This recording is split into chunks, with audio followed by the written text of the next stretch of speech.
우리 마가복음 12장 13절에서 27절까지 말씀드리겠습니다. 두 단락이 나와 있습니다. 그리고 이제 12장이 시작이 되면서 그러니까 11장에서부터 지금 예수님을 책잡기 위해서 사람들이 계속해서 공격을 하고 있습니다. 그래서 너가 그렇게 하는 것, 성전을 정화하고 성전을 그렇게 막 뒤집어 엎은 장사치들 다 내몰고 그것이 어디서부터 왔느냐? 하나님으로부터냐? 사람으로부터냐? 그러니까 하나님으로부터 왔다 그러면 신성모독이라고 걸고 사람으로부터라고 하면 그때 당시에 이제 공예가 인정하지 않은 일이 있는데 왜 그러느냐라고 이제 어떻게든 책 잡으려고 했는데 세례 요한의 세례가 하늘로부터냐 사람으로부터냐라는 말에 입이 딱 막혔죠. 왜냐하면 하나님으로부터 왔다라고 암암리에 알고 있는데 그렇게 해버리면 예수님이 메시아인 것까지 인정을 하는 게 되거든요. 세례 요한이 하나님으로부터 와서 회개의 세례를 베푸는 그 예수님 앞서 메시아 앞서 온 엘리야의 사역을 한 그 일을 인정을 해버리게 되니까 아무 말도 못하고 그렇게 넘어갑니다. 그래서 무슨 권위로 이런 일을 하는지 나도 너희에게 이르지 않겠다. 그리고서 예수님이 그들에게 말씀하시기를 포도원의 비유를 말씀을 하시면서 그 포도원을 맡았던 종들이 그 주인이 보낸 그 종들을 다 때리고 죽이고 아들까지도 죽였을 때 그 다음 어떻게 하겠느냐? 포도원의 주인이 와서 그들을 진멸하고 그 포도원을 다른 사람에게 맡긴다라는 단락이 바로 윗단락입니다. 그러면서 거기에서 우리가 알아야 될 것은 우리가 이 땅에서 그 포도원에 하나님이 우리에게 맡겨주신 포도원 그 종들과 같이 살아갈 텐데 농부들처럼 살아갈 텐데 맡기신 하나님을 절대 잊으시면 안 된다는 거예요. 그 하나님은 우리를 사랑하셔서 아들을 보내주시기도 하지만 그 하나님은 진멸하실 수 있는 심판하실 수 있는 하나님도 되신다는 것입니다. 그래서 우리는 하나님께서 맡겨주신 바 그 모든 의무를 성실하게 감당을 해야 된다라는 것이 바로 윗단락이었습니다. 그리고 그들이 계속해서 오늘 13절 말씀에 예수의 말씀을 책잡으려 하여 바리새인과 헤롯 땅 중에서 사람을 보내게 됩니다. 그러니까 우리가 보면 바리새인들, 사두개인, 또 뒤에 보면 사두개인들 나오는데 사두개인들, 헤롯 땅들, 우리나라 말이 아니니까 약간 좀 그런데 이게 보면 지금 바리새인과 헤롯 땅은 지금 13절 말씀이 바리새인과 헤롯 땅이 같이 와서 예수님을 공격하는 장면이에요. 그런데 바리새인들은 어떤 사람들이냐? 자칭 의로운 사람들입니다. 유대인들 중에서도 우리는 더 의로운 사람이야. 그들과 나름 마음으로 이렇게 선을 긋고 있는 거예요. 우리만큼 율법을 잘 지키고 율법을 잘 준행하는 사람이 없다라고 믿고 있는 사람들입니다. 그리고 자기들은 죄인들로부터도 분리된 아주 거룩한 사람들이라고 딱 마음 먹고 있는 사람들이에요. 헤롯 땅은 누구냐? 헤롯 왕을 지지하는 사람들입니다. 그리고 로마를 지지해요. 지금 이 유대인들이 로마의 휘하에 있죠? 근데 그 로마를 지지해요. 그래서 그러면서도 또 유대인들의 메시아를 반대를 합니다. 왜요? 메시아가 정치적인 메시아이기 때문에 로마를 전복하고 유대인들이 설 것이다 라고 지금 유대인들도 그렇게 믿고 있고 이 헤롯 땅원들도 그렇게 믿고 있기 때문에 이 유대인들과 헤롯 땅은 서로 친구가 될 수 없는 거예요. 원래의 그 뿌리로는 절대 친구가 될 수가 없는 사람들인데 지금 이들이 하나가 됐습니다. 예수를 죽이기 위해서. 전혀 그게 정치적인 이견이 있는데도 불구하고 같은 편이 된 거예요. 예수를 잡기 위해서, 예수님을 잡기 위해서. 이들은 연합할 수 없으나 예수님을 책잡기 위해서 연합을 하게 됩니다. 그러면서 14절 말씀을 시작을 하는데 선생님이여 우리가 아노니 당신은 참되시고 아무도 꺼리는 일이 없으시니 이는 사람을 외모로 보지 않고 오직 진리로서 하나님의 도를 가르치심이니이다. 이 말은 아멘입니다. 이 말은 틀린 말이 하나도 없어요. 그래서 예수님이 그 다음에 뭐라 그러셔요? 그 외식감을 아시고. 뭐예요? 마음으로는 이 예수님이 참되다가 아니라 거짓되다라고 믿는 겁니다. 꺼리는 일이 없는 게 아니라 자꾸 이렇게 사람을 꺼리는 사람으로 보고 있고, 사람을 외모로만 보고 있다고 마음은 믿으면서 말은 지금 반대로 하고 있는 거예요. 그러면서 가이사에게 세금을 바치는 것이 옳으니까 옳지 아니하리까 라고 말을 하면서 15절에 우리가 바치리까 바치지 말리까 라고 합니다. 아첨하는 말을 화려하게 쭉 하고 나서 유대인이 로마에게 바치는 그 세금이 합당하냐 안 하냐, 세금을 바쳐야 되냐 말아야 되냐. 이때 당시 유대인들이 바치는 세금은 총 3개가 있었답니다. 하나는 지세라고 해서 곡식 수확량의 10분의 1, 뭐 술이나 과일의 5분의 1 정도를 현물로나 혹은 돈으로 이렇게 세금을 내고, 또 소득세도 냈답니다. 전소득의 1%. 그리고 중요한 거는 지금 여기에서의 말하는 가이사에게 바치는 거는 인두세라고 해서 남자가 14세부터 65세까지의 남자를 1데나리온을 바치라고 한 거예요. 1데나리온이라고 하면 노동자 하루 품삯입니다. 그러니까 만약에 이제 성도님 댁 같은 경우는 3분이 다 내줘야 되는 거예요. 저희 같은 경우는 이제 14세 미만이니까 저희 이제 뭐 이렇게 어른들만 내는 거예요. 근데 1데나리온. 이때 당시에 1데나리온은 노동자 하루 품삯입니다. 그러니까 이제 대가족 같은 경우는 어마어마한 돈이 나가는 거죠. 매우 많은 세금을 냈습니다. 그런데 이것이 단순히 세금만이 문제가 아니라 로마 황제에 대한 최고 권위를 인정하는 의미의 세금이 되는 거예요. 그리고 그 로마 황제에 대해서 신적 권위까지 부여하기 때문에 이 세금에 대해서 유대인들은 공공연하게 반대를 했습니다. 꼭 우리나라의 일본에게 이렇게 바쳤던 그런 것과 같은, 이게 그냥 단지 세금이 아니라 그것이 종교화되고 그것이 그 로마를 섬기는 일까지, 의미까지 다 포함이 됐기 때문에 일부 유대인들은 극도로 반대를 했던 것이 바로 이 인두세입니다. 그래서 지금 이 바리새인과 헤롯 당의 이 질문에, 그래서 바리새인과 헤롯 당이 같이 온 거예요. 이 인두세에 대한 질문을 하기 위해서. 그래서 예수님이 만약에 그거를 내라라고 하면, 긍정적인 답을 하게 되면 경건한 바리새인들, 아주 바리새인들, 골수분자들은, 또 애국자들은 반발을 하는 거예요. 어떻게 그 황제를 섬기는 최고 권위를, 신적 권위까지 인정하는 그거를 인정하며 세금을 낼 수 있겠습니까? 라고 반발하기 위한 준비를 다 하고 바리새인들이 온 겁니다. 그리고 만약에 세금을 바치지 말아라 라고 부정하게 되면 로마에 대한 반역으로 헤롯 당이 공격을 하기 위해서 지금 헤롯 당이 그 자리에 와 있는 거예요. 그렇기 때문에 이제 15절에 예수님이 어떻게 말씀하시나 지금 모두가 다 쳐다보고 있습니다. 그럼 이제 예수님 하시는 말씀이 어찌하여 나를 시험하느냐. 그들의 마음속을 다 알고 계시는 거예요. 예수님은 우리의 마음을 다 아십니다. 우리가 주님을 사랑하기 원하세요. 우리 마음이 주님을 시험하거나 주님을 불신하거나 주님을 욕하거나 그러기 원치 않아요. 주님은 우리의 마음을 다 아십니다. 우리의 생각도 다 아셔요. 우리가 정직하게 나오길 원하십니다. 근데 지금 여기에서 바리새인들과 헤롯 당이 그렇게 외식되게 나오니까 어찌하여 나를 시험하느냐. 데나리온 하나를 가져다가 내게 보이라. 너 주머니에 있는 데나리온 한번 꺼내봐라 라는 거예요. 바리새인들, 너 주머니에 있는 거 한번 꺼내봐라. 나한테 보여줘봐라. 이 의미가 담겨져 있습니다. 그러니까 지금 데나리온 하나를 주머니에서 꺼내라 하면서 예수님이 말씀을 하신 겁니다. 그러니까 지금 그들 주머니에 있는 데나리온, 그 데나리온에는 한쪽에 그 가이사의 얼굴이 들어있었거든요. 그러면서 그들의 삶의 부분을 지적을 한 거예요. 바리새인들, 너희들 지금 그렇게 그 돈을 가지고 있으면서 그거를 인정하고 있잖아.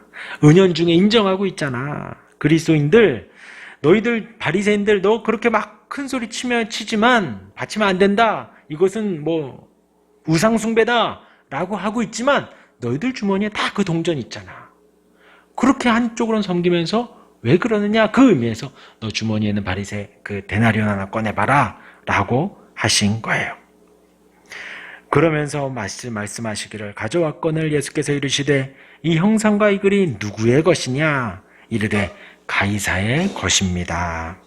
예수님 말씀하십니다. 가이사의 것은 가이사에게, 하나님의 것은 하나님께 바치라. 우문현답을 하신 거예요. 지금 가이사의 것이지 그것에 대한 세금은 마땅히 세금을 내라. 나라에서 정한 부과된 것은 다 지켜라. 다 내라. 그리고 예배는 하나님께만 하여라 라는 거예요. 하나님의 것은 하나님께 바치라. 하나님께 온전한 예배를 드려라. 그리고 세금은 온전히 가이사에게 내어라 라는 거예요. 하나님의 것은 하나님께, 오직 하나님께만 경배하고 하나님만 예배라. 그리고 로마 왕제의 신격화를 지적하면서 종교적인 것에 집착하는 그 바리새인들의 그 모습을 지적을 하신 거예요. 그리고서는 이 땅에서의 삶은 완전히 준법을 잘 지켜라는 거예요. 이 땅에서 우리가 살아가잖아요. 그리고 어찌됐건 그 유대, 그 땅에서 살아가고 로마의 휘하에 살아가는 그 법은 온전히 잘 지켜라. 세금 내는 거 그냥 내라는 거예요. 국가의 의무 잘 지키라는 거예요. 나라에서 하지 말라는 거 하지 말라는 거예요. 하나님께 온전히 예배하고 그 나라에 지켜야 할 것도 온전히 지키라는 것입니다. 그것이 바로 가이사의 것은 가이사에게, 하나님의 것은 하나님께 바치라라는 겁니다. 그러니까 우리가 이 땅을 살아가면서 하나님께 온전히 예배하면 됩니다. 하나님 한 분만을 우리 마음 중심에 두면 돼요. 하나님이 말씀하시는 대로, 하나님이 인도하시는 대로 가면 됩니다. 그래서 예배할 때 뭐 1m씩 떼라, 1m씩 떼면 되는 거예요. 세금 내라 그러면 세금 내면 되는 거고요. 군대 가라 그러면 군대 가면 되는 거예요. 이 땅에서의 그것을 이제 잘 지켜야 됩니다. 그러니까 그들이 예수께 대하여 매우 놀랍게 여기더라. 할 말이 없는 거예요. 할 말이. 그리고 이어서 두 번째 단락이 시작을 합니다. 부활이 없다는 사두개인들. 그래서 이제 그 사복음서에 사두개인들이 많이 나옵니다. 그 사두개인들 하면 무슨 생각을 하시면 되느냐? 부활이 없다.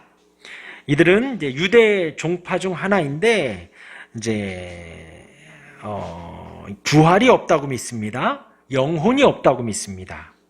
그리고 천사도 없고 악마도 없습니다. 그러니까 내세가 없는 거예요. 죽어서 천국 가는 게 없는 거예요. 그러니까 이 땅에서의 삶이 너무나 중요합니다.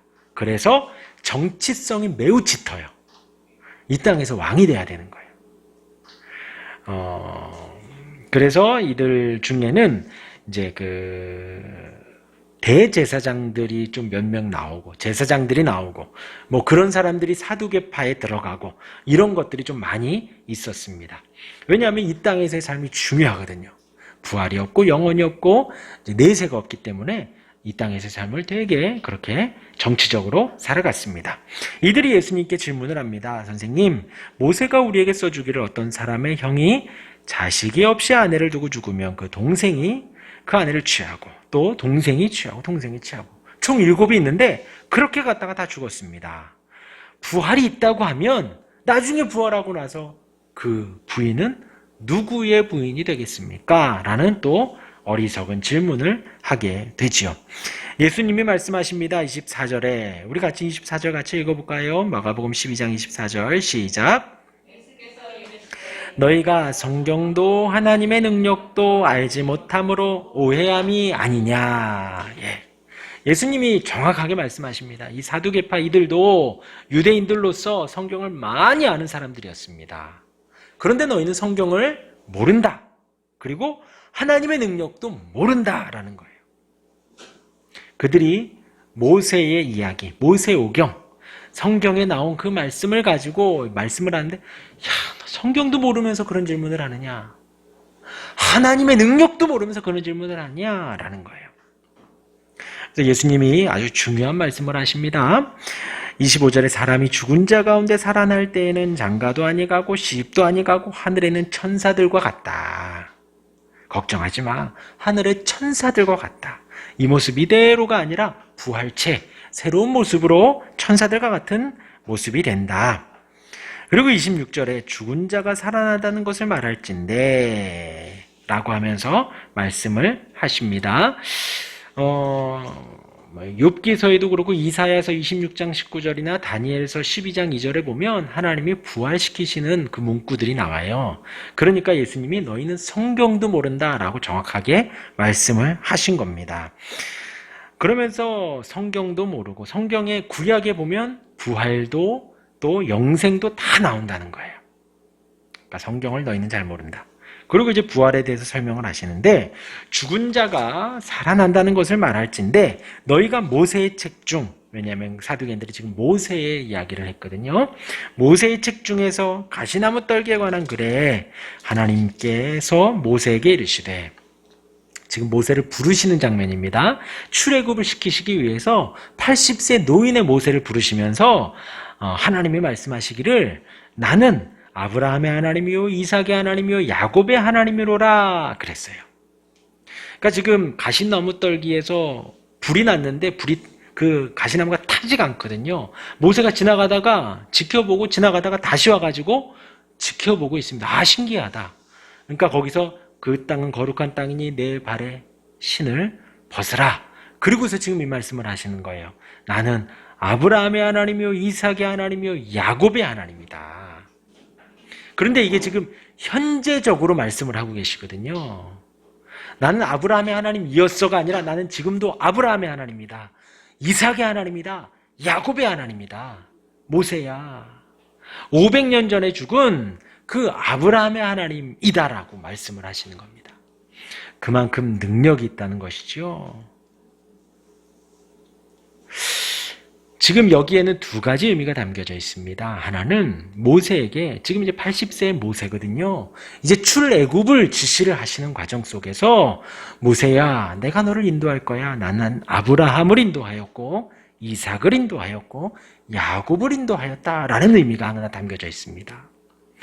믿음이 없는 아브라함을 불러다가 죽음의 집안에 있는 아브라함, 자식이 없는 아브라함을 불러다가 그에게 하나님을 가르쳐주고 하나님을 이삭을 낳게 하고 그 오랜 세월 동안 믿음의 조상으로서 믿음의 길을 갈 수 있도록 인도한 그 하나님이다. 모세야, 걱정하지 말아라.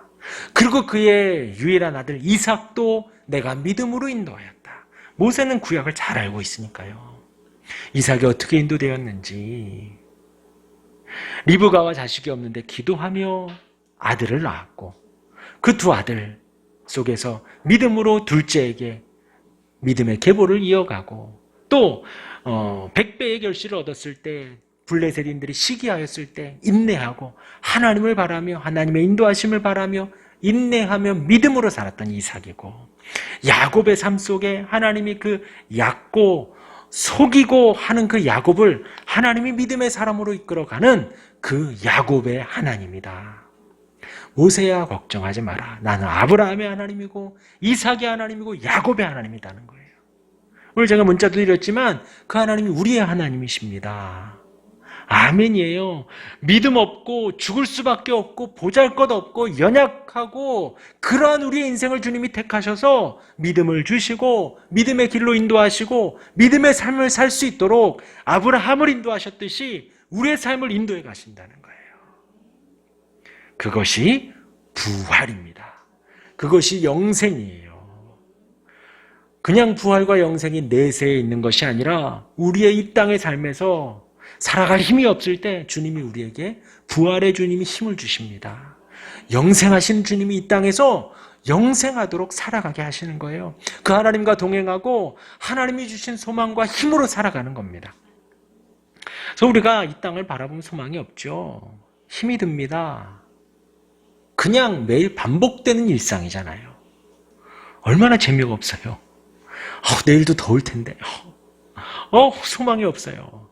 그런데 하나님이 살게 하시는 거예요. 하나님을 소망하고 오늘도 살게 하십니다. 아브라함을 그렇게 인도하신 것처럼, 이삭을 그렇게 인도하신 것처럼, 야곱을 그렇게 인도하신 것처럼 하나님이 우리도 인도하십니다. 이것이 바로 이 땅에서의 부활을 체험하며 살아가는 거예요. 영생을 누리며 살아가는 겁니다. 그리고 또 하나는 지금 이 사두개인들 부활이 없다고 하고 영혼이 없다고 하고 영생이 없다고 하고 믿고 있는 그들에게 이 아브라함의 하나님, 이삭의 하나님, 야곱의 하나님, 그들은 죽었잖아요. 그런데 그 다음 말씀 27절이 하나님은 죽은 자의 하나님이 아니요 산 자의 하나님이시라. 지금 아브라함과 이삭과 야곱이 죽었다 살았다?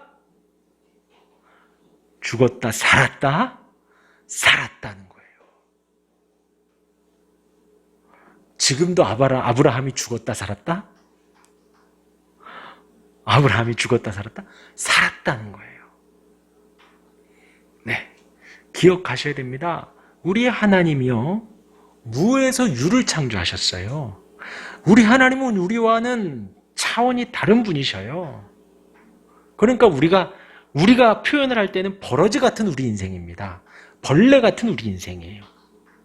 하나님이 보시기에 우리는 그와도 같아요. 하나님은 창조주 하나님이십니다. 없는 것에서 만드시는 분이세요. 아무것도 없는 흑암과도 같은 혼돈스러운 그곳에 하나님이 하나하나 만드시고 질서를 잡아가시고 생명을 불어넣으시는, 무에서 유를 만드시는 전지전능하신 하나님이십니다. 먼 땅을 만드신 분이세요. 근데 그 하나님이 죽은 자 살리는 게 어렵겠느냐 이거예요.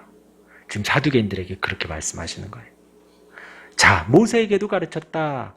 아브라함의 하나님, 그것은 산자의 하나님이라는 걸 가리키는 거예요.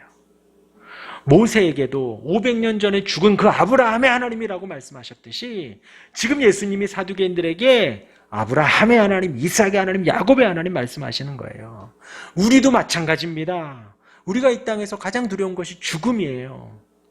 근데 우리는 죽음을 두려워하지 않습니다. 두려웠는데 어제 저녁에 살짝 두렵더라고요.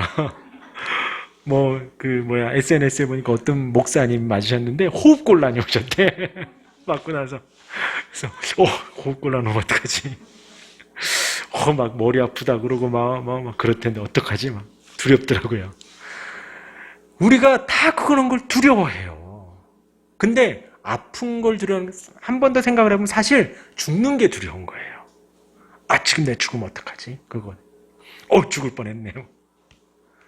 그런데 우리 주님은 그 죽은 아브라함과 이삭과 야곱을 살리셨거든요. 그래서 지금 하나님과 함께 그들이 같이 있습니다. 그래서 아브라함의 하나님, 이삭의 하나님, 야곱의 하나님이신 거예요. 우리가 믿는 하나님이 그 하나님입니다. 그래서 우리가 당장 여기가 무너져서 죽어도 우린 다시 살아나요. 이 땅에서도 살아계신 하나님을 섬기며 부활과 영생을 누리며 살아가고, 우리가 혹 이 육신에 생명이 다하여서 죽게 되더라도 다시 살아나 그 주님과 더불어 살아가는 거예요. 그게 바로 부활입니다. 사두개인들에게 정확하게 가르쳐주는 거예요. 너희는 성경도 모르고 하나님의 능력도 모르는구나 가 바로 거기에 담겨져 있습니다. 무에서 유를 창조하신 하나님이 죽은 인생 살리지 못하겠느냐라는 거예요. 흙으로 사람을 빚어서 영생을 불어넣으신 그 하나님이 우리 인생, 죽은 인생 못 살리겠느냐? 왜냐하면 이 이사야서에 또 다니엘서에 나오거든요. 우리가 믿는 하나님입니다. 오늘 이 두 가지 단락에서 가이사의 것은 가이사에게, 이 땅에서 우리가 온전히 준법하고 또 그렇게 살아가면서 하나님을 온전히 예배하고 경배하는 우리가 되길 바라고, 하나님께서 모세를 부르시며 아브라함과 이삭과 야곱을 인도하신 하나님을 가르쳐 주셨습니다. 그리고 이 시간 우리에게도 동일하게 아브라함과 이삭과 야곱의 하나님이 우리를 부르시고 우리를 인도하시고 우리를 부활로 이끄실 것입니다. 아멘.